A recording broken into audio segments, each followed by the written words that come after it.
Alright, hi. So today we're going to talk about an app called Remind. Remind is great because you can use the computer or your phone to do it, and whoever you're communicating with just has to have access to an email or a cell phone. They don't actually have to have the app on their phone or anything. I use my phone most of the time, but for the purposes of this, we're just going to look at an online thing. I was going to make a tutorial class to show you, but that was really hard, so I'm just going to go through my volleyball class and show you because I actually have people added to that. So when you create a class, you just click this little button over here called Create Class, and it'll bring up a screen that just has the class name and the school that you're associated with. Aside from that, it doesn't really have any other information.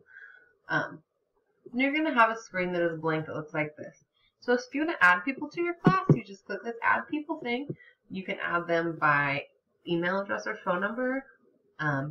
You can print off little PDFs to send home. If you were in elementary school and you wanted the parents to join, this would be a great way to do that.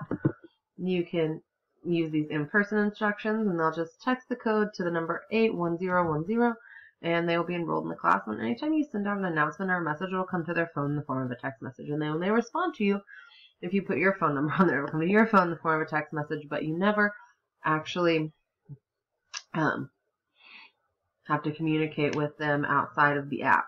So if you want to turn off text notifications, you can totally do that, and it will just come to your email and then be on the app, which I love. You can also turn off their ability to respond to you, and everything can be a one-way conversation, which is a really great way to stop any insecurity about communicating with students, that's my dog, or kids outside of school, so that it doesn't seem like it's inappropriate.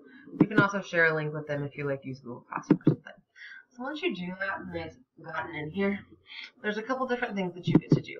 So you can do a class announcement, which sends to everybody and nobody can respond to. They can, however, like, sad, or laugh, or whatever at it, which kids love to do, but they can't actually reply to it. This is a great way just to say, hey, we have a quiz tomorrow, don't forget. You can have a group conversation where you message a specific group of kids in the class. Maybe you have kids going on a field trip or something, you just want to remind them they need to bring something, so that would be a great way to do that. Or you can send an individual message like, hey, don't forget tomorrow you are going to be in a different room, or tomorrow you forgot your money or your field trip note, so don't forget to bring that. Things that you want to remind your kid to do, but you also don't really want to text your kid because that's weird. So this is a great way to do that, and you can turn off their ability to respond to you. So it's a one-way conversation where they get the information and you're free from any of that. Or you can turn it on like a two-way conversation, and where you can respond, but it goes straight to the app.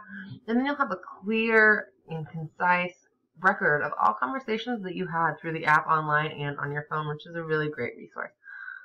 It's super easy to use. There's not a lot to it, and it really helps with communication, which in our school is a really, really big deal.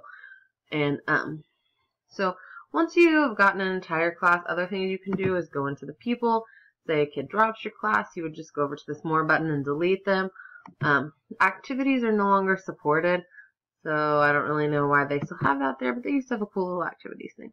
But I just think that's a really great resource, especially in this day and age when there are so many things happening with students and teachers that are deemed inappropriate, and you just want to make sure that you're safeguarded against all of that.